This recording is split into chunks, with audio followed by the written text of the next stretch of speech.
அந்த காலத்துல அண்ணாமலை ரெட்டியார்னு ஒருத்தர் இருந்தார். அவர் வெங்கனூர் அப்படிங்கிற கிராமத்துல இருந்தார். அங்க இருந்து விருத்தாசலம் கோவிலுக்கு தவறாம போயிட்டு வந்துகிட்டு இருந்தார். இடையில வெள்ளாறு, அதுல ஒரு சமயம் வெள்ளம் வந்துட்டுது. இவரால் போக முடியல. அதோட விளைவு வெங்கனூர்லயே ஒரு கோவில் கட்டணும் அப்படின்னு முடிவு பண்ணார், சிவாலயம். அந்த சமயத்துல வடநாட்டுல பஞ்சம். அதனால அங்கிருந்த பல சிற்பிகள் தென்னாட்டை நோக்கி வர ஆரம்பிச்சாங்க. அவங்க வெங்கனூர் வழியா வர்றது தெரிஞ்சதும் இவர் போய் பார்த்தார். இங்க ஒரு கோவில் கட்டணும், அதுக்கு நீங்க உதவணும்னார். பஞ்ச காலத்துல இப்படி ஒரு வாய்ப்பு கிடைச்சதுல அவங்களுக்கும் ரொம்ப மகிழ்ச்சி. உற்சாகத்தோட ஒத்துக்கிட்டாங்க. ஆலய திருப்பணி ஆரம்பமாச்சு. அவங்களுக்கு வேண்டிய எல்லா வசதிகளையும் இவர் செஞ்சு கொடுத்தார். அவங்களுக்கு எந்த குறையும் இல்லாமல் பார்த்துக்கிட்டார். அது மட்டும் இல்லை, ஒவ்வொரு நாளும் அங்கே வருவார். உங்களுக்கு என்ன வேணும், எது வேணும்னு கேட்பாரு. ஏதாவது குறை இருந்தால் சொல்லுவாங்க, உடனே தீர்த்து வைப்பார். இவரும் கேட்பார், எந்த குறையாக இருந்தாலும் என்கிட்ட சொல்லுங்க அப்படின்னு சொல்லுவார். அதை தவிர இவராகவே கவனிச்சும் அவங்களுக்கு என்னென்ன தேவைங்கிறத கண்டுபிடிச்சி அதையெல்லாம் கொடுத்துக்கிட்டு இருப்பார். என்ன தேவைன்னாலும் அதை நிறைவேற்றி வச்சுருவார். அந்த சிற்பிகளின் தலைவன் ஒருத்தன், அந்த ஆளுக்கு வெத்தலை பாக்கு போடுறது பழக்கம். இதை தெரிஞ்சுக்கிட்டு அதுக்காகவே ஒரு ஆளை ஏற்பாடு பண்ணார். வேணுங்கிற போலாம் நீ வெத்தலை சிவல் மடித்து கொடுக்க வேண்டியது உன் வேலை அப்படின்னு ஒருத்தனை ஏற்பாடு பண்ணிட்டார். இப்படியெல்லாம் செஞ்சதும் அவங்களுக்கும் ரொம்ப உற்சாகம். ரொம்ப பொறுப்பாக சிற்ப வேலைகளை செஞ்சுக்கிட்டு இருக்கிறாங்க. ஒரு நாள் என்னாச்சு தெரியுமா? அந்த சிற்பிகளின் தலைவன் ரொம்ப நுணுக்கமாக ஒரு வேலையை செஞ்சுக்கிட்டு இருக்கிறான். சாரம் போட்டு அது மேலே படுத்துக்கிட்டு அண்ணாந்து பார்த்து உச்சியில் நுணுக்கமான சிற்பங்களை உருவாக்கிக்கிட்டு இருக்கான். சிற்பியின் கவனம் செதறப்படாதுங்கிறதுனால இவர் மெதுவாக சத்தம் போடாமல் கிட்ட போய் நின்று அதை கவனிச்சுக்கிட்டு இருக்கிறார். அந்த சிற்பி வழக்கம் போல வெத்தலை பாக்குக்காக இடது கையை கீழே நீட்டினான். அந்த சமயம் பார்த்து அவருக்கு தாம்பூலம் கொடுக்குறவன் அங்கே இல்லை, எங்கேயோ போயிருக்கிறான். அண்ணாமலை ரெட்டியார் என்ன பண்ணார் தெரியுமா? தனக்காக கொடுக்கப்பட்ட தாம்பூலத்தை வாங்கி சிற்பியின் கையில் கொடுக்குறார். அவன் வாங்கி போட்டுக்கிட்டான். இது என்ன இன்னைக்கு வெத்தலை சீவல் வேற மாதிரி இருக்குது, வாசனை தாம்பூலமாக இருக்குது அப்படின்னு யோசனை பண்ணிட்டு கீழே திரும்பி பார்க்குறார். பார்த்தா ரெட்டியார் மறுபடியும் சிற்பி கை நீட்டும் பொழுது கொடுக்கறதுக்காக தாம்பூலத்தை மடித்து வாங்கி வச்சுக்கிட்டு தயாராக நிற்கிறார். சிற்பிக்கு அதிர்ச்சி. உடனே பொத்துன்னு கீழே குதிச்சான். ஐயா, என்ன இது நீங்களா அப்படின்னா. இவர் சொன்னார், நான் ஒன்றும் தப்பு பண்ணலையே, உன்னுடைய கை புண்ணியம் செஞ்ச கை, கோயில் கட்டுற கை, அந்த கைக்கு தாம்பூலம் கொடுக்கறதுல என்ன தப்பு அப்படின்னாராம். ஏற்கனவே பஞ்சத்தில் அடிபட்டு வந்த எங்களை நீங்கள் ஆதரிச்சதே பெரிய விஷயம். இந்த செயல் என்னை ஒரு பெரிய கடனாளி ஆகிவிட்டது. ஐயா, எங்களுக்கு உணவு உடை இதை மட்டும் நீங்கள் கொடுத்தா போதும், ஊதியம்னு எதுவும் வாங்க மாட்டோம் அப்படின்னு நானும். அந்த சிற்பி எவ்வளோ வற்புறுத்தியும் எதுவும் வாங்கிக்கலையாம். இந்த செய்தியை தமிழ் தாத்தா டாக்டர் ஊவேசா சொல்லியிருக்கிறார்.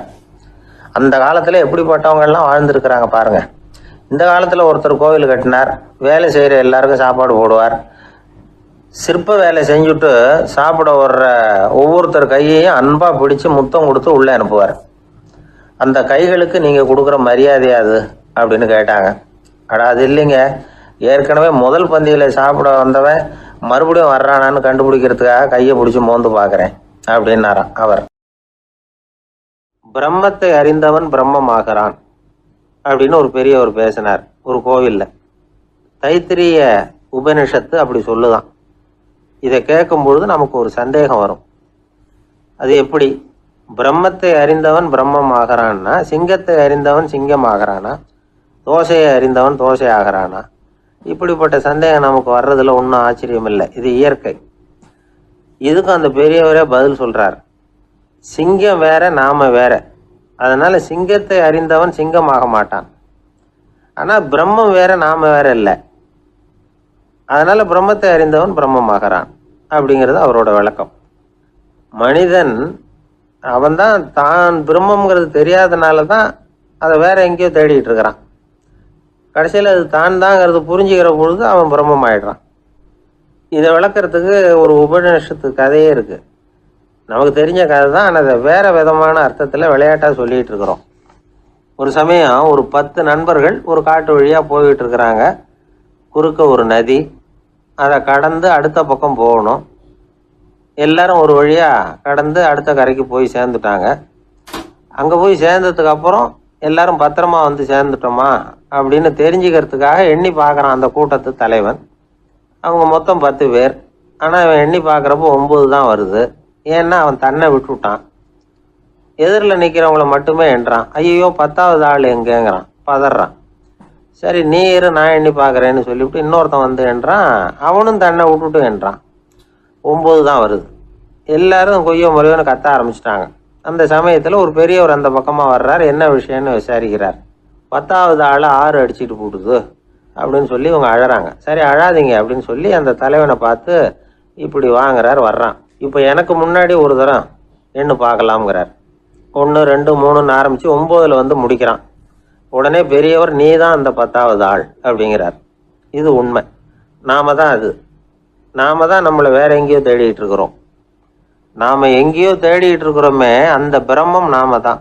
இப்படி ஒரு பெரிய உண்மையை விளக்கறதுக்காக தான் அப்படி ஒரு கதை சொல்லப்பட்டது. ஆனால் அதை வந்து நாம் வேற விதமாக வேடிக்கையாக உபயோகப்படுத்திக்கிட்டு இருக்கிறோம். எப்படி தெரியுமா? ஒரு ஆத்தங்கரையில் ஒரு 10 பேர் முழிச்சுக்கிட்டே நின்றுக்கிட்டு இருந்தாங்களாம். அந்த பக்கமாக வந்த ஒருத்தன் ஏன் இப்படி முழிச்சுக்கிட்டு நிற்கிறீங்கன்னு கேட்டிருக்கிறான். எங்களுக்கு நீச்சல் தெரியாது, நாங்கள்லாம் அடுத்த கரைக்கு போய் சேரணும் அப்படின்னு நாங்களாம். சரி நாங்கள் விட்டுட்டு போய் விடுறேன். எல்லாரும் அக்கறைக்கு போய் சேர்ந்த உடனே ஆளுக்கு ₹1 வீதமாக மொத்தம் ₹10 எனக்கு கொடுக்கணும் அப்படின்ட்டு இருக்கான் இவன்.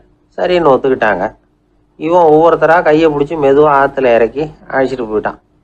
9 பேரை கரை சேர்த்துட்டான். 10வது ஆள் பாதி ஆற்றுல போயிட்டு இருக்கிறப்போ திடீர்னு வெள்ளம் வந்துட்டுது. புடி நழுவி போச்சு. கையை விட்டுட்டான். வெள்ளம் அடிச்சுட்டு போட்டுது. அழைச்சிட்டு வந்தவன் நீச்சல் அடித்து தடுமாறி கரைக்கு வந்து சேர்ந்துட்டான். கரையில் இருந்தவங்களுக்கு இந்த விஷயம் தெரியாது. இருந்தாலும் இவன் உடம்பு பூரா நனைஞ்சி கொஞ்சம் அதிகமாக மூச்சு வாங்க நின்றுக்கிட்டு இருந்தானா. ஏங்க ஏன் இப்படி மூச்சு வாங்குது, என்ன விஷயம் அப்படின்னு கேட்டாங்களாம். அதுக்கு இவன் கொஞ்சமாக அலட்டிக்காம சொன்னானா, வேற ஒன்றும் இல்லை, நீங்கள் கொடுக்க வேண்டிய ₹10ல் ₹1 குறைஞ்சி போச்சு அவ்வளவுதான் அப்படின்னானா. ஒரு ஆள் ராமகிருஷ்ணரை தேடி வந்தான். அவன் கையில் 1000 பொற்காசுகள் வச்சுருந்தான். அதை அவர்கிட்ட கொடுத்து இதை ஏற்றுக்கணும் அப்படின்னு ரொம்ப பணிவாக கேட்டுக்கிட்டான். அவர் பார்த்தார். இது எனக்கு தேவையில்லை, ஆனாலும் உன்னுடைய மனசை புண்படுத்துறதுக்கு நான் விரும்பலை, அதனால் நீ கொடுக்கறத வாங்கிக்கிறேன்னார். வாங்கிக்கிட்டார். அப்புறம் கேட்டார், இதை பாரு, இனிமேல் இதெல்லாம் என்னுடைய இது தானே அப்படின்னார். ஆமாம், அதையெல்லாம் நான் உங்களுக்கே கொடுத்துட்டேன்னா அவன். சரி இப்போ நீ எனக்காக ஒரு காரியம் பண்ணணும்னார். என்ன செய்யணும்னு சொல்லுங்கன்னா, இந்த நாணயங்களையெல்லாம் எடுத்துக்கிட்டு போய் கங்கை நதியில் எரிஞ்சுட்டு வா அப்படின்னார். இவனுக்கு அதிர்ச்சியாக போச்சு. என்ன பண்ணுறது, இனிமேல் அது முடியாதுன்னு சொல்ல முடியாது. ஏன்னா அந்த நாணயங்களையெல்லாம் அவருக்கே கொடுத்துட்டான். இனிமேல் அதெல்லாம் இவனுடையது இல்லை. பேசாமல் அவ்வளவே அள்ளிக்கிட்டு ஆத்தங்கரைக்கு போனான். போனவன் ரொம்ப நேரம் திரும்பியே வரல. ராமகிருஷ்ணருக்கு சந்தேகம். என்ன ஆச்சு அந்த மனுஷனுக்கு, காசுகளோடு அந்த கங்கையில் குதிச்சுட்டானா, போகும்பொழுதே ஒரு மாதிரியாக தான் போனான், போய் என்னன்னு பார்த்துட்டு வாங்க அப்படின்னார். அங்கே இருந்த ஒருத்தர் ஓடி போய் பார்த்தார். அவர் போய் பார்க்கும்பொழுது அவன் அங்கேயே இருந்தான். அதுக்கப்புறம் அவர் திரும்பி வந்தார். வந்து விவரத்தை சொன்னார். அதாவது அவன் கங்கை கரையில் உட்காந்துக்கிட்டு ஒவ்வொரு நாணயமாக 1 2ன்னு எண்ணி எண்ணி வீசிக்கிட்டு இருக்கிறான். அவனை சுற்றி ஒரு கும்பல் நின்றுக்கிட்டு அவனை தடுத்துக்கிட்டு இருக்குது அப்படின்னு விவரத்தை சொன்னார் போயிட்டு வந்தவர். இதை கேட்டதும் ராமகிருஷ்ணரே புறப்பட்டு அங்கே போனாராம். என்ன இப்படி பண்ணிகிட்டு இருக்கிற, நான் உன்னை அந்த நாணயங்களை கங்கையில் வீசி எறிய சொன்னேன், நீ ஏன் அதை எண்ணிக்கிட்டு இருக்கிற அப்படின்னார். பழக்கம்தான் காரணம், நான் ஒவ்வொரு நாளும் ஒவ்வொன்றா சேமித்து வச்சேன். இன்றைக்கி என்கிட்ட நிறைய இருக்குது, உங்களுக்கு ஒரு 1000 நாணயங்களை கொடுக்கணுங்கிறது என்னோட ஆசை அப்படின்னா. இப்போ ராமகிருஷ்ணர் சொன்னார், ஒரே நேரத்தில் எல்லாத்தையும் சம்பாதிச்சிருந்தா நீ எண்ணுறது பொருத்தமாக இருக்கும். எல்லாத்தையும் இழக்கும்போது ஒவ்வொன்றா எண்ணிக்கிட்டு இழக்கிறதுங்கிறது சரியான செயல் இல்லை. அதனால் ஒரே தடவையாக எல்லாத்தையும் தூக்கி எறிஞ்சிடும் அப்படின்னார். இது இழப்பது அப்படிங்கிற ஒரு உயர்ந்த நிலை. இதை நாம் யதார்த்த வாழ்க்கையில் சம்மந்தப்படுத்தி பார்த்து குழப்பிக்கிட்டு இருக்கக்கூடாது. இழக்கிறேன்னு சொல்லிக்கிட்டு இருக்கிற காசையெல்லாம் ஆற்றுலையும் குளத்துலையும் கொண்டு போய் எரிஞ்சுட்டு வாங்க அப்படின்னு உபதேசம் பண்ணுறதாக யாரும் நினச்சிடக்கூடாது. இதில் நாம் புரிஞ்சிக்க வேண்டியது என்னென்னா, எதையாவது ஒன்றை இன்னொருத்தருக்கு கொடுக்கணும் அப்படின்னு விருப்பப்பட்டால் அதை மனப்பூர்வமாக கொடுத்துடணும். கொடுத்துட்டு அதையே நினச்சிக்கிட்டு இருக்கக்கூடாது. நம்மால் ஒருத்தர் ஒரு ₹100 நோட்டை தன்னுடைய நண்பர் ஒருத்தர்கிட்ட கொடுத்து, இது உனக்கு தான் வச்சுக்கோ அப்படின்னார். அவர் பார்த்தார், இது இனிமேல் எனக்கு தானே சொந்தம் அப்படின்னார். ஆமான்னார் அவர். அப்படின்னா எனக்காக நீ ஒரு உதவி செய்யணும்னார். சொல்லுங்க செய்கிறேன்னார் அவர். இந்த ₹100 நோட்டை தீ வச்சு கொளுத்தி விடுனார். இவர் அதிர்ச்சியாகி அவரை பார்த்தார். இப்போ அவர் சொன்னார், நீ எனக்கு அன்பா கொடுத்தது இது. இந்த நோட்டு கள்ள நோட்டுங்கிறது எனக்கு முன்னாடியே தெரியும். சீக்கிரம் கொளுத்தி விடு, அதுதான் நம்ம 2 பேருக்குமே நல்லது அப்படின்னாராம் அவர். எங்க போயிட்டு வரீங்க அப்படின்னு கேட்டேன். எனக்கு வேண்டப்பட்ட ஒருத்தரை பார்த்து. ஆஸ்பத்திரிக்குன்னார். எந்த ஆஸ்பத்திரிக்குன்னே? மாட்டு ஆஸ்பத்திரிக்குன்னார். என்ன விஷயம்னே? மாமனாருக்கு உடம்பு சரியில்லை, அதுதான் மாட்டு ஆஸ்பத்திரிக்கு போயிட்டு வரேன்னார். அட பாவி, அதுக்கு அந்த ஆஸ்பத்திரிக்கா போவாங்க அப்படின்னு ஆச்சரியமா. அட அது இல்லைப்பா, முதல்ல எங்கள் குடும்ப டாக்டர் தான் தேடிக்கிட்டு போனேன். அவர் அந்த நேரத்தில் அவர் வளர்க்குற நாய்க்குட்டிக்கு உடம்பு சரியில்லைன்னு சொல்லி அதை தூக்கிக்கிட்டு மாட்டு ஆஸ்பத்திரிக்கு போயிட்டாராம் சொன்னாங்க. அதனால் அங்கே போய் அவரை சந்தித்து விஷயத்தை சொல்லிவிட்டு வர்றேன்னார். அப்புறம் தான் எனக்கு கொஞ்சம் நிம்மதியாக இருந்தது. பொதுவாக நமக்கு தெரிஞ்ச வரையில் டாக்டர்கள் 2 வகை. நமக்கு வைத்தியம் பண்ணுற டாக்டர்கள் ஒரு வகை, நம்மக்கிட்ட இருக்கிற ஆடு மாடு கோழிக்கு வைத்தியம் பண்ணுற டாக்டர்கள் ஒரு வகை. இப்போ தான் எனக்கு தெரியும் இன்னொரு வகையான டாக்டர்களும் உண்டுங்கிறது. அது யாருன்னா பூச்சிகளுக்கு வைத்தியம் பண்ணுற டாக்டர்கள், அதாவது பூச்சி டாக்டர்கள். வெளிநாடுகளில் அப்படிலாம் கூட சில பேர் இருக்கிறாங்க. பிரிட்டனில் யார்க்ஷயர் வட்டாரத்தில் ராதர்ஹாம் அப்படின்னு ஒரு ஊர். அங்கே ஒரு விலங்கியல் மருத்துவர், பேர் டாக்டர் லான்ஸ் ஜெப்சன். அவர் ஆஸ்பத்திரி வாசலில் பார்த்தீங்கன்னா தினமும் நிறைய பேர் நின்றுக்கிட்டு இருப்பாங்க. கையில் கண்ணாடி குடுவை, தகர டப்பா இப்படி ஏதாவது இருக்கும். அதுக்குள்ளே ஏதாவது பூச்சிகள் இருக்கும். அதுக்கு வைத்தியம் பண்ணுறதுக்காக வந்தவங்க தான் அவங்க எல்லாம். சிலந்தி பூச்சி, பல்லி, தேளு, பாம்பு இப்படி ஏதாவது இருக்கும். பொழுதுபோக்காக சில பேர் நாய், பூனை, கிளி, மைனா, புறா இப்படி ஏதாவது வளர்க்குறாங்கல்ல, அது மாதிரி இப்போல்லாம் தேளு, பல்லி, பாம்பு, பூச்சி இதையெல்லாம் வளர்க்க ஆரம்பிச்சிட்டாங்களாம். இது ஒரு புது ஃபேஷன். இப்போ கூண்டுக்குள்ளே டப்பாக்குள்ளே போட்டு வளர்க்குறது, அதுக்கு ஏதாவது நோய் வந்துட்டுதுன்னா வைத்தியம் பண்ணுறதுக்கு டாக்டர்கிட்ட வந்துட வேண்டியது, இப்படி இந்த பழக்கம்லாம் நிறையா வந்துட்டுது. ரத்தம் உறிஞ்சிற அட்டைகள் கூட இவங்ககிட்ட வைத்தியத்துக்கு வருதான். சிலந்திகளில் செங்கால் சிலந்தின்னு ஒரு வகை. மத்திய அமெரிக்க காடுகளில் இது அதிகம். சிலந்திகள்லேயே ரொம்ப விலை உசந்தது இந்த ரகம்தான். கால்களில் சிவப்பு கோடுகள் இருக்கும். இந்த இனம் இப்போ குறைஞ்சிக்கிட்டே வர்றதுனால சர்வதேச விதிகளின்படி இவற்றின் ஏற்றுமதி இறக்குமதிக்கு தடை விதிக்கப்பட்டிருக்குது. அதனால் இதை வளர்க்குறவங்க வீட்டுக்குள்ளேயே இனவிருத்தி மூலமாக பெருக்கி விற்பனை பண்ணிட்டு வராங்களாம். அந்த வகை சிலந்திகள் தான் இப்போ வைத்தியத்துக்கு அதிகமாக வருதான். சரி, இதுக்கெல்லாம் எப்படி வைத்தியம் பண்ணுறாங்க? முதல்ல அதை குளிர்பதன பெட்டியின் வழுவழுப்பான சுவரில் விட்ட உடனே அதெல்லாம் மெதுவாக இறங்கி வரும். அப்போ அதன் நோயை கண்டுபிடிக்கிறது சுலபம். அப்புறம் அதுக்கு கிருமிகளை கொல்லக்கூடிய மருந்துகளையோ வலி நிவாரண மருந்துகளையோ கொடுப்பாங்க. கால் உடைஞ்ச சிலந்திகளுக்கு பசையை கொண்டு ஆப்ரேஷன் பண்ணுவாங்க. சில சிலந்திகளுக்கு உடைஞ்ச காலை எடுத்துட்டா புதிய கால் வளர்ந்துடும். சிலந்திகளை மனிதர்கள் கையில் எடுக்கிறப்போ அது பயந்து போய் கீழே குதிக்குது, அதனால் கால் உடஞ்சி விடுது, இல்லைன்னா வயிறு சேதமடையுது. அந்த நிலைமையில் வர்ற சிலந்திகளுக்கு மயக்க மருந்து கொடுத்து ஆப்ரேஷன்லாம் கூட பண்ணுறாங்களாம்.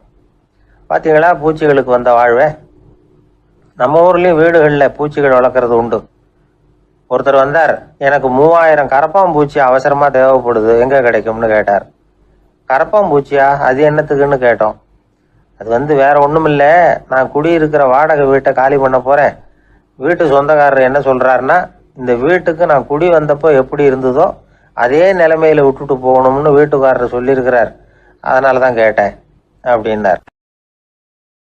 ஒரு தந்தை தன்னோட பிள்ளைய ரொம்ப தைரியசாலியாக வளர்க்கணும்னு ஆசைப்பட்டார்.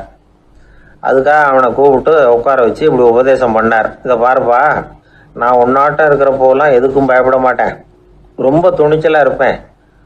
ஒரு நாள் ஒரு அப்பாவி எலிய ஒரு பூனை துரத்திட்டு ஓடிச்சு. நான் உடனே என்ன செஞ்சேன் தெரியுமா? அந்த பூனையை பிடிச்சேன், அது வாலில் ஒரு பட்டாசு சரத்தை கட்டினேன், கொளுத்தி விட்டேன், படபடன்னு வெடிக்க ஆரம்பிச்சுட்டுது. அது துள்ளிக்கிட்டு அங்கேயும் இங்கேயும் ஓடி இருக்கு பாரு ஓட்டம், ரொம்ப தமாஷு அப்படின்னார் அப்பா. இப்படி சொல்லிவிட்டு பையனை பார்த்து, இதை கேட்கறதுக்கு உனக்கும் துணிச்சல் வருதா? நான் என்னுடைய செயலை நீ கேட்குறப்போ உனக்கு துணிச்சல் வருதா அப்படின்னு கேட்டார்.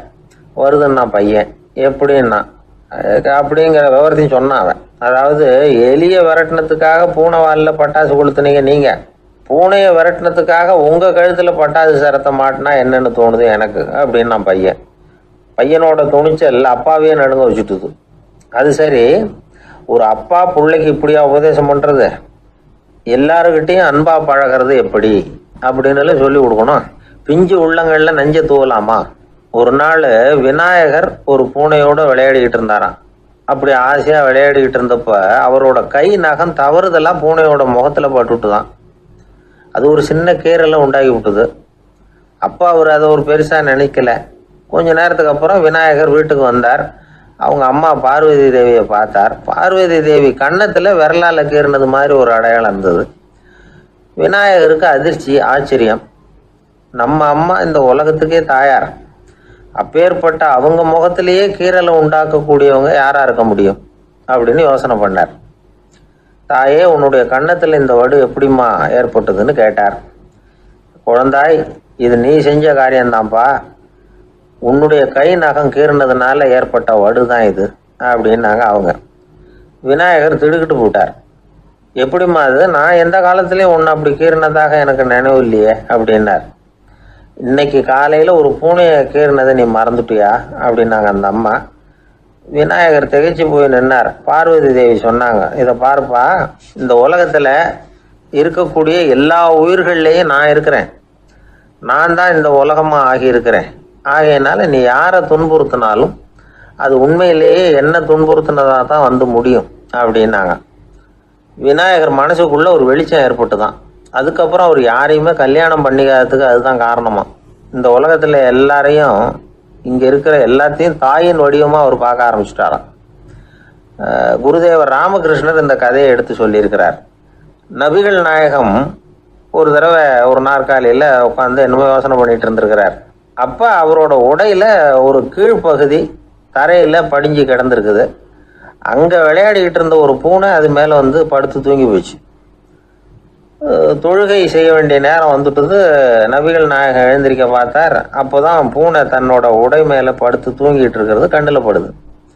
பூனையோட தூக்கத்தை கலைக்க விரும்பல அவர். தன்னுடைய சகோதரியை கூப்பிட்டார். ஒரு கத்திரிக்கோள் எடுத்துகிட்டு வர சொன்னார். பூனை படுத்திருந்த உடை பகுதி மட்டும் இருக்குல்ல, அதை மட்டும் அதோட கத்திரிச்சு விட்டுட்டு அதுக்கப்புறம் அவர் எழுந்திரிச்சு தொழுகைக்கு போனாராம். அதாவது பிற உயிர்கள்கிட்ட எப்படி அன்பு காட்டணுங்கிறத பெரியவங்க எவ்வளவோ விதத்தில் நமக்கு எடுத்து காட்டியிருக்கிறாங்க. இருந்தாலும் எத்தனை பேர் மனசில் அதெல்லாம் உரைச்சிருக்குது. நாமளும் நம்ம ட்ரெஸ்ஸு மேலே ஒரு பூனை படுத்திருந்தா ஒரு கத்திரிக்கோலை தான் தேடுவோம், எடுத்துகிட்டு வர சொல்லுவோம். துணியை வெட்டுறதுக்கு பதிலாக இல்லை அதோட வாழை வெட்டினா என்ன அப்படின்னு தோணும். ஒரு ஆள் ரொம்ப பிரியமாக ஒரு பூனையை ஆற்றுல குளிப்பாட்டிக்கிட்டு இருந்தானா. எப்படி? அந்த பூனையை ஆற்று தண்ணியில் அமுக்கி அமுக்கி குளிப்பாட்டிக்கிட்டு இருக்கிறான். அந்த வழியாக போன பெரிய ஒருத்தர் இதை பார்த்தார். இதை பார்ப்பா, பூனையை அது மாதிரி ஆற்று தண்ணியில் அமுக்கி குளிப்பாட்டாத, மூச்சு திணறி செத்து போடும் அப்படின்னு அட்வைஸ் பண்ணார். நீ போய் அவன் வேலையை பார்த்துக்கிட்டு, எனக்கு எல்லாம் தெரியும்னா இவன். சரின்னு அவர் போயிட்டார். கொஞ்ச நேரம் கழித்து அவரே அந்த வழியாக திரும்பி வந்துக்கிட்டு இருந்தார். ஆற்றுல பூனையை குளிப்பாட்டிக்கிட்டு இருந்தவன் அழுதுகிட்டு உட்காந்துருக்கிறான். பக்கத்தில் அந்த பூனை செத்து கிடக்குது. இதை பார்த்தார் பெரியவர். நான் தான் அப்போவே சொன்னேனே அந்த பூனையை ஆற்றுல நினைக்காதேன்னு, அதை கேட்டிருந்தா அப்படி ஆயிருக்குமா அப்படின்னார். அந்த ஆள் கோபமாக இவரை முறைச்சி பார்த்தான். அட போய்யா, இந்த பூனை ஆற்றுல குளித்ததுனால ஒன்றும் செத்து போகல, குளித்ததுக்கு அப்புறம் அதோட உடம்பு ஈரமாக இருக்குதுன்னு அதை புழிஞ்சேன், அதனால தான் இப்படி ஆயிட்டுது அப்படின்னு நானா. உலகத்தில் எது எதுக்கும் ஆராய்ச்சி கூடங்கள் இருக்குது இல்லை, அது மாதிரி தூக்கத்தை பற்றி ஆராய்ச்சி பண்ணுறதுக்கு ஒரு ஆராய்ச்சி கூடம் இருக்குது. அப்படி ஆராய்ச்சி பண்ணணும்னா அதுக்கு மூழ்கிக்கிட்டு இருக்கணும்ல. அதனால தான் அந்த ஆராய்ச்சி கூடம் இங்கே இல்லை. அமெரிக்காவில் பாஸ்டன் பல்கலைக்கழக மருத்துவமனையில் அது இருக்குது. அங்கே தூக்கத்தை பற்றி பல விதமான ஆராய்ச்சிகள் பண்ணிகிட்டு இருக்கிறாங்க. அந்த ஆராய்ச்சி கூடத்தில் இயக்குனராக இருக்கிற ஒரு நிபுணர் அவர் என்ன சொல்கிறார் தெரியுமா?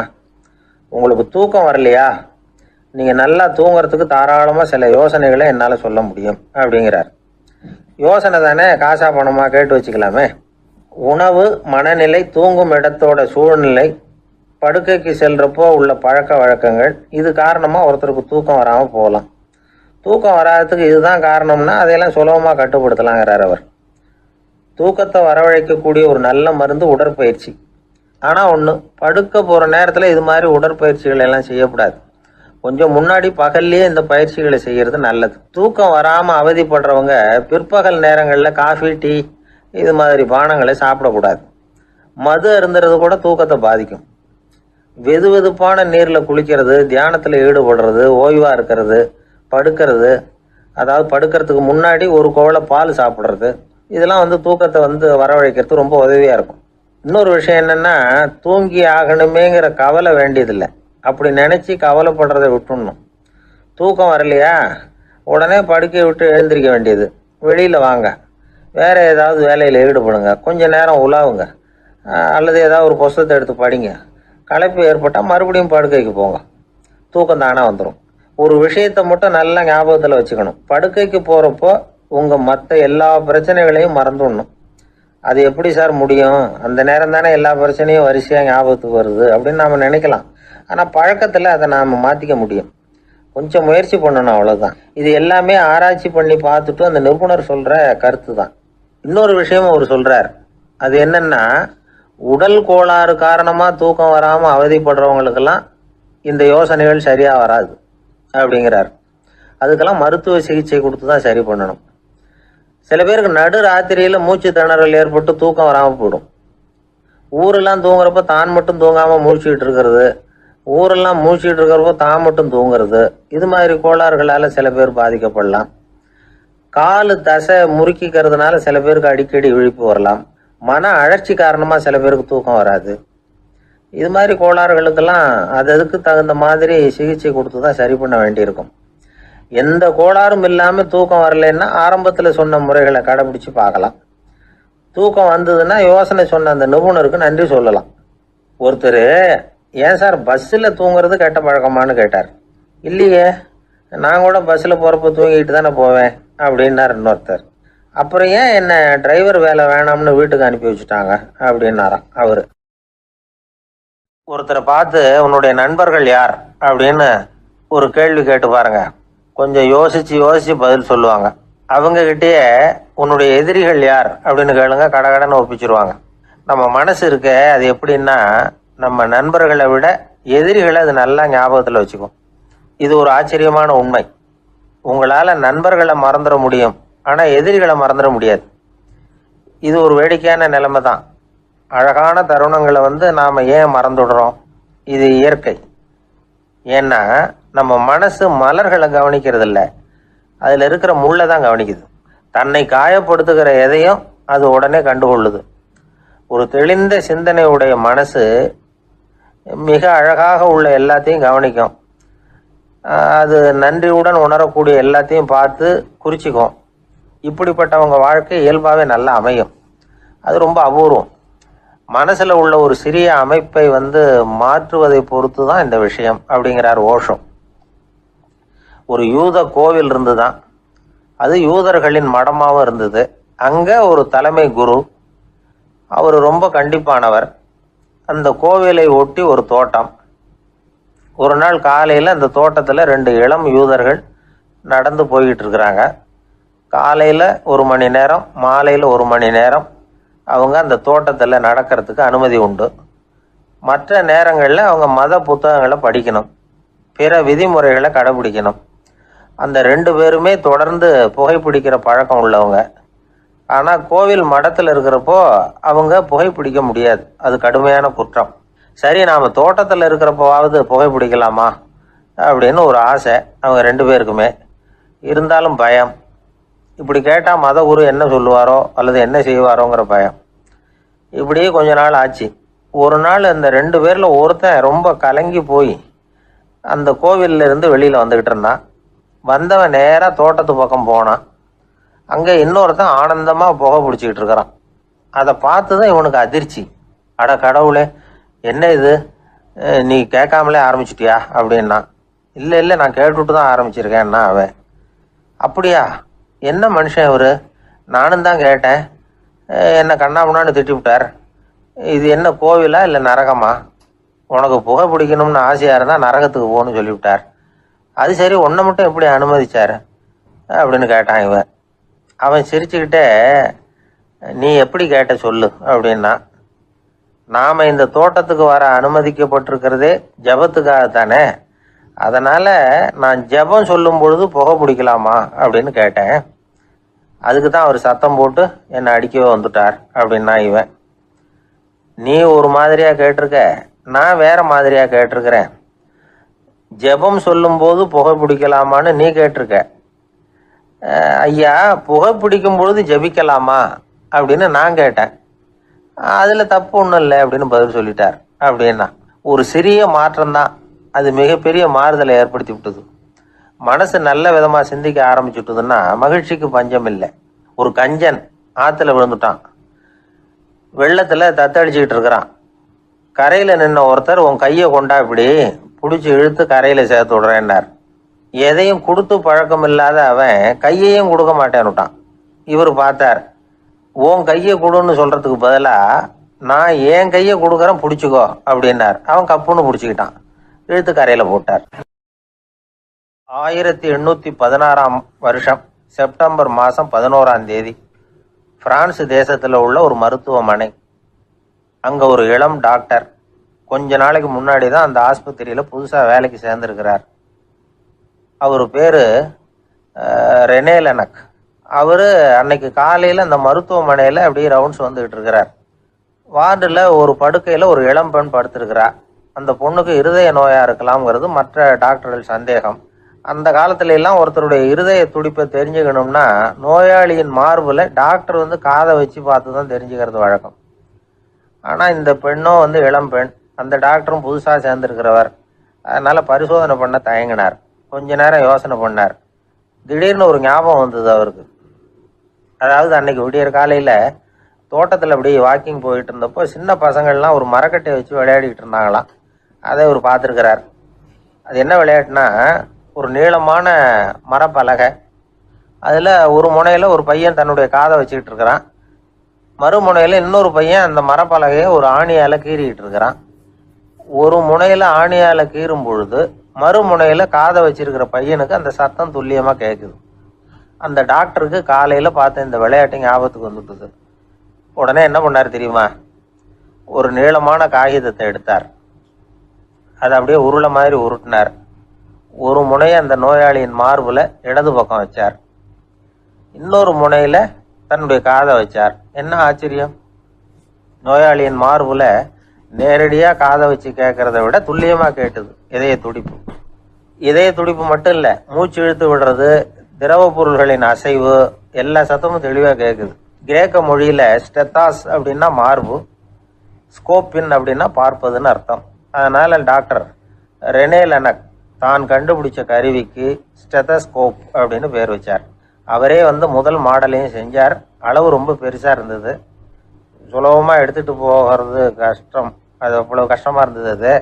அதனால் அவரே அதை அப்புறம் 2 பிரிவாக தயார் பண்ணார். இது 2 துண்டையும் டாக்டர் தன்னோட கோட்டு பாக்கெட்டில் வச்சுக்கலாம், தேவைப்படுறப்ப எடுத்து ஒன்றா சேர்த்துக்கலாம். இப்படி தான் அவர் ஆரம்பத்தில் பண்ணார்.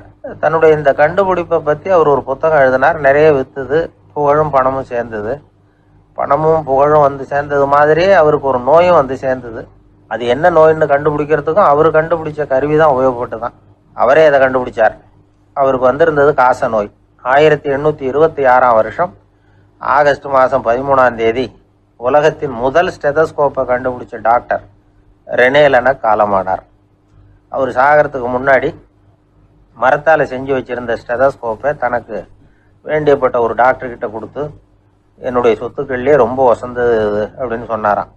அதுக்கப்புறம் 3 வெள்ளைக்காரங்க சேர்ந்து இந்த கருவியில் சில மாற்றங்களை பண்ணாங்க. ஆனால் 1829 லண்டனில் டாக்டர் நிக்கோலஸுங்கிறவர் ஒரு காதால் இதய துடிப்பை கேட்கறத விட டாக்டர் 2 காதாலையும் கேட்கறது தான் சரியாக இருக்கும் அப்படின்னு ஒரு கருத்தை வெளியிட்டார். அதுக்கப்புறம் ரொம்ப காலம் கழித்து 1852 ஜார்ஜ் காமான் அப்படிங்கிறவர் ரப்பர் டியூப்களை உபயோகப்படுத்தி 2 காதாலையும் கேட்குற மாதிரி ஒரு புதிய வடிவத்தை அதுக்கு கொடுத்தார். அதுக்கு பிறகு அது படிப்படியாக எவ்வளவோ மாற்றங்கள் இருந்தாலும் ஆரம்பத்தில் டாக்டர் ரெனே லெனக் உருவாக்கின அடிப்படை மாடலை யாரும் மாற்றி அமைக்கலைங்கிறது தான் முக்கியமான விஷயம். நமக்கு தெரிஞ்ச ஒரு ஆஸ்பத்திரி, அதில் ஒரு நோயாளி, காலை நேரத்தில் நர்ஸு அந்த பக்கமாக போயிட்டு இருந்தாங்க. அதை பார்த்துட்டு ஒரு நர்ஸுன்னு கத்துறார். நர்ஸு அவசரமாக ஓடி என்ன விஷயம்னு கேட்டாங்க. சிஸ்டர், இங்கே பாருங்கள், உங்கள் டாக்டரை என் நெஞ்சில் ஒரு காதை வச்சு கேட்டுக்கிட்டு இருக்கிறார் அப்படின்னார் நோயாளி. சிஸ்டர் பதட்டப்படாமல், அதனால் என்ன, இந்த டாக்டர் பழமையான விஷயங்களில் ரொம்ப நம்பிக்கை உள்ளவர், அதனால் ஸ்டெதாஸ்கோப்பை உபயோகப்படுத்தாமல் காதை வச்சு கேட்குறார், அது ஒன்றும் தப்பு இல்லை அப்படின்னாங்களாம்.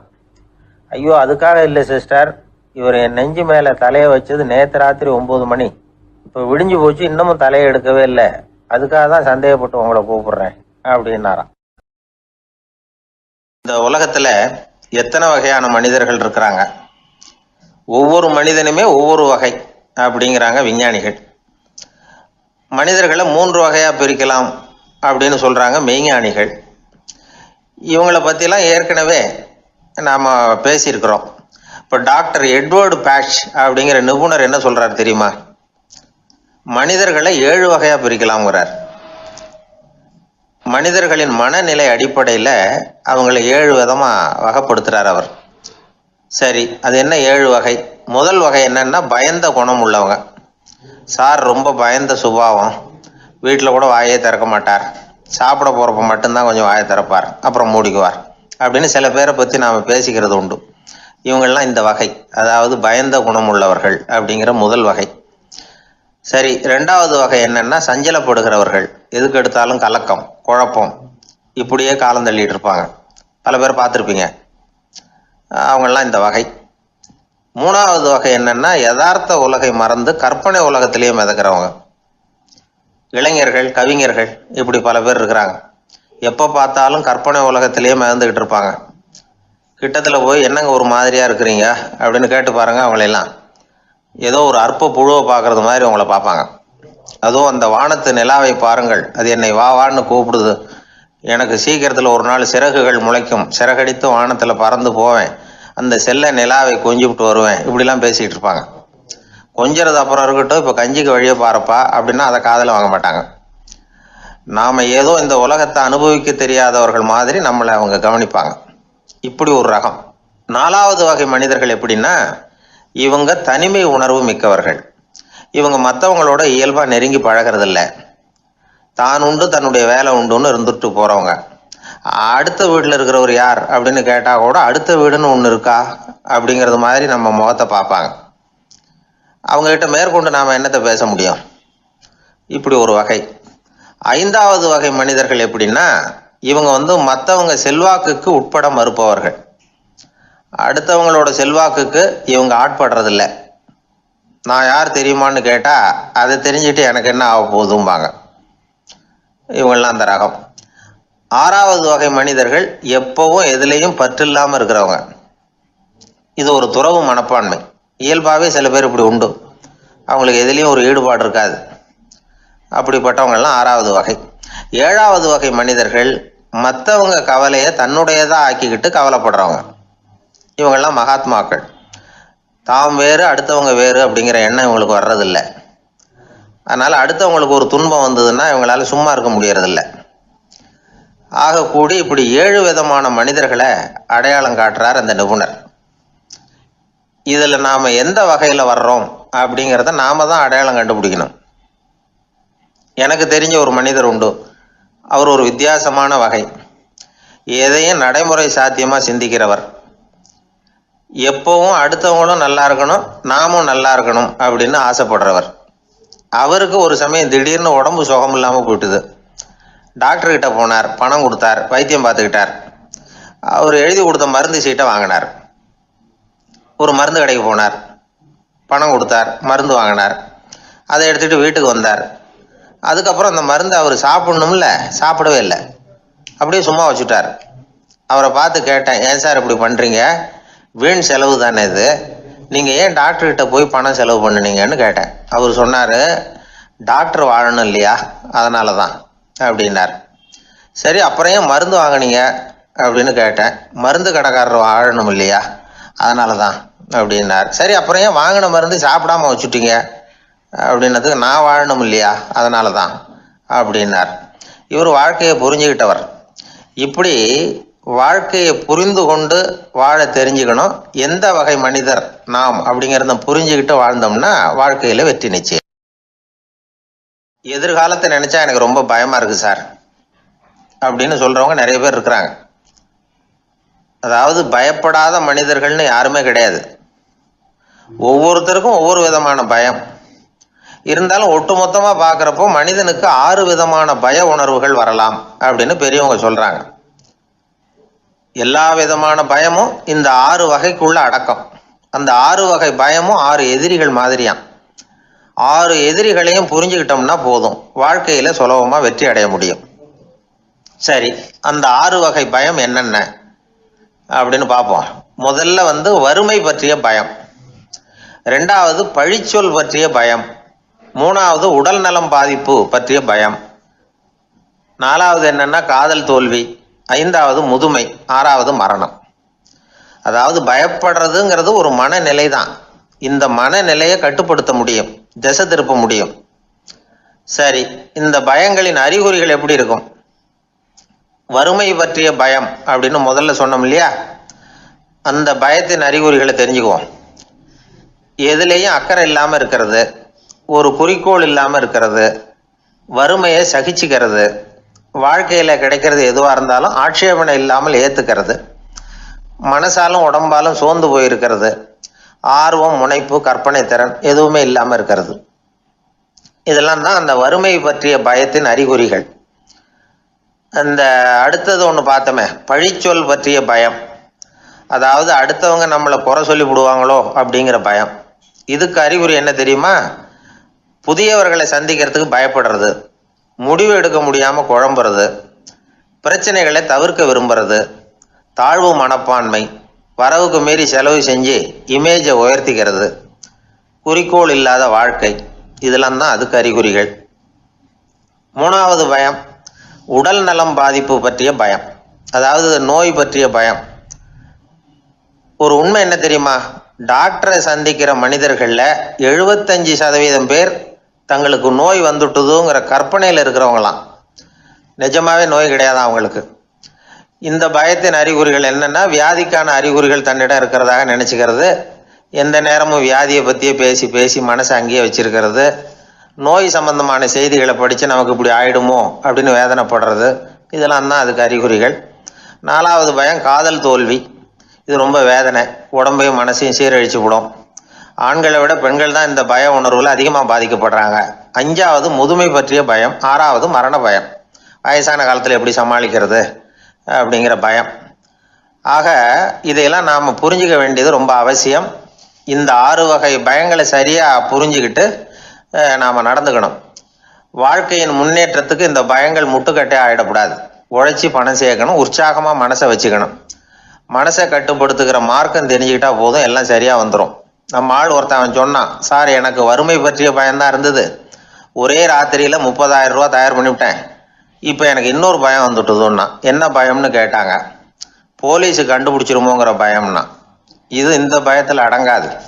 அதனால் அஞ்சி அஞ்சி சாவார், அஞ்சாத பொருள் இல்லை அப்படின்னு பாரதி சொன்னார் இல்லையா, அது மாதிரி பயத்தை புரிந்து கொண்டு அதற்கு தகுந்த மாதிரி நம்முடைய வாழ்க்கையை அமைத்து கொள்ள வேண்டும். அப்படி அமைத்து கொள்ளுகிறவர்களுக்கு வெற்றி நிச்சயம். ஒரு ஊரில் ஒரு ஆள் இருந்தான். அவனுக்கும் அவன் மனைவிக்கும் சண்டை. இவன் கோவிச்சுக்கிட்டு வீட்டை விட்டு வெளியில் வந்துட்டான். நேராக தன்னுடைய நண்பன் ஒருத்தனை தேடிட்டு போனான். அந்த நண்பன் எப்படின்னா, எதுக்கும் அசர மாட்டான், எப்பவும் மகிழ்ச்சியாக இருப்பான். அவங்ககிட்ட போய் இவன் யோசனை கேட்டான். அது சரி, நீ எப்படி எப்பவும் மகிழ்ச்சியாக இருக்கிற, என்னால் அப்படி இருக்க முடியலையே அப்படின்னு கேட்டான். என்ன நடந்தது சொல்லுன்னா அவன், வீட்டில் எனக்கும் என் மனைவிக்கும் தகராறு, நிம்மதி இல்லை, அதுதான் இங்கே வந்தேன், உங்ககிட்ட யோசனை கேட்கலாமேன்னு அப்படின்னு விவரத்தை சொன்னான். அதை கேட்டுட்டு அதுக்கப்புறமா இவன் சொன்னான், இந்த பாருப்பா, இது ஒன்றும் பெரிய விஷயம் இல்லை, எனக்கு 2 மனைவிகள், 2 வீடு. ஒரு வீட்டில் சண்டை வந்துட்டுதுன்னா நேராக இன்னொரு வீட்டுக்கு வந்துடுவேன், இங்கே சண்டை வந்துட்டுதுன்னா நேராக அங்கே போயிடுவேன். 2 குடும்பம் இருக்கிறதுனால இப்படி ஒரு வசதி, இதுதான் என்னுடைய மகிழ்ச்சியின் ரகசியம் அப்படின்னு நானா. ஓ அப்படியா விஷயம், இப்போ புரிஞ்சுக்கிட்டேன், உன்னுடைய யோசனைக்கு ரொம்ப நன்றி அப்படின்னு சொல்லிவிட்டு அவன் திரும்பி வந்துட்டான். அங்கே இங்கே தேடினான். ஒரு வாரத்துக்குள்ளே இன்னொரு பொண்ணை தேடி கண்டுபிடிச்சி கல்யாணம் பண்ணிட்டான். இப்போ இவனுக்கும் 2 வீடு ஆயிட்டுது. அதுக்கப்புறம் என்னாச்சு தெரியுமா, இவன் 2வதா கல்யாணம் பண்ணிக்கிட்டு வந்தானே, இந்த செய்தி முதல் மனைவிக்கு தெரிஞ்சு போச்சு. போனான், அது கழுத்தை பிடிச்சி வெளில தள்ளி விட்டு கதவை சாத்தி விட்டுது. இனிமேல் இந்த பக்கம் வராத, எனக்கு தெரியாமல் எப்படி நீ இன்னொரு கல்யாணம் பண்ண அப்படின்னு சொல்லி அடித்து விரட்டி விட்டுது. இவன் அதனால் என்ன பரவாயில்லன்னு 2வது மனைவி வீட்டுக்கு போனான். அங்கே பார்த்து, நீ எனக்கு கல்யாணம் பண்ணுறதுக்கு முன்னாடி ஏற்கனவே உனக்கு கல்யாணம் ஆச்சுங்கிற விஷயத்த ஏன் என்கிட்ட சொல்லலை அப்படின்னு சொல்லி அதுவும் கழுத்தை பிடிச்சி வெளில தள்ளி விட்டுது. இவன் வீதிக்கு வந்துட்டான். இங்கேயும் போக முடியல, அங்கேயும் போக முடியல. என்ன இது, அவன் சொல்லி கொடுத்த யோசனை ஒன்றும் சரியாக வரலையே அப்படின்னு யோசனை பண்ணிக்கிட்டே நடந்தான். வழியில் ஒரு பாழடைஞ்ச மண்டபம். சரி இன்னைக்கு ராத்திரி இங்கேயே படுத்துருவோம், வேற எங்கேயும் போய் படுத்து தூங்க முடியாது, அதான் 2 பேரும் விரட்டி விட்டாங்களே, என்ன பண்றது அப்படின்னு சொல்லி அந்த மண்டபத்துல போய் ஒரு தூண்ல ஓரமா சாஞ்சி உக்காந்தான். அப்போ எதிர்த்தாப்புல இன்னொரு தூண் ஓரமா யாரோ அசையறது மாதிரி தெரிஞ்சுது லேசான இருட்டுல. யாரப்பா அது அப்படின்னு கிட்ட போய் பாக்குறான். அப்புறம் தான் தெரியுது அவன் யாரு தெரியுமா, இவனுக்கு யோசனை சொன்னான்ல 2 கல்யாணம் பண்ணிக்கணும்னு சொல்லி, அவன் அங்க படுத்து கிடக்குறான். டேய் நீ எப்படிடா இங்க வந்த அப்படின்னா, 2 வீட்லயும் சண்டை வந்துட்டுது, அதுதான் இங்க வந்தேன் படுத்து தூங்கலாமேன்னு அப்படின்னா. 2 வீடு இருக்கிறது சௌரியம்னு என்கிட்ட சொன்னியப்பா அப்படின்னா இவன். நான் அப்படி சொன்னதுக்கு ஒரு காரணம் உண்டுன்னா அவன். என்னடா காரணம்னு கேட்டான். அது வேற ஒண்ணும் இல்ல, தினமும் ராத்திரி இல்ல இந்த மண்டபத்துல தனியா படுக்கிறதுக்கு எனக்கு பயமா இருந்தது, எனக்கு ஒரு துணை தேவைப்பட்டது, அதுக்காக தான் உங்ககிட்ட அப்படி ஒரு யோசனை சொன்னேன். இப்ப நீ வந்ததுனால எனக்கு துணை கிடைச்சிட்டுது, இப்ப நம்ம 2 பேரும் துணையா இங்க படுத்துக்கலாம், நீ அந்த தூண்ல சாஞ்சிக்கோ, நான் இந்த தூண்ல சாஞ்சிக்கிறேன் அப்படின்னு சொல்லி படுத்து தூங்க ஆரம்பிச்சிட்டானோ. அதாவது நம்ம வாழ்க்கையில முடிவுகள் எடுக்கிற விஷயத்துல இந்த ஆள் மாதிரி தான் பல பேர் நடந்துக்கிறோம் அப்படிங்கிறார். அதாவது உலக புகழ்பெற்ற மனோதத்துவ மேதை ஸ்காட் பெக் அப்படிங்கிறவர். அதாவது வீட்டுக்கு தேவையான பொருள்கள் வாங்குறதுல இருந்து கல்யாணம் பண்றது வீடு கட்டுறது வரைக்கும் அடுத்தவங்க பேச்சை கேட்டு வீணா போறவங்க தான் அதிகம். அறிவுரை கேட்கறதுல தப்பு இல்லை, ஆனா அதுக்கப்புறம் அதை பத்தி சரியா சிந்திச்சு பாக்குறது இல்லை, அதுதான் தப்பு. சில பேர் அறிவுரை சொல்றதுலயே ரொம்ப தெளிவா இருப்பாங்க. ஏன் சார் 2 சம்சாரத்தோட குடும்பம் நடத்துறது ரொம்ப கஷ்டமானு கேட்டாராம் ஒருத்தர். அது எனக்கு தெரியாதுங்க அப்படின்னாராம் அவரு. ஏன்னு கேட்டிருக்கார். ஏன்னா எனக்கு 3 சம்சாரம் அப்படின்னாராம் அவர்.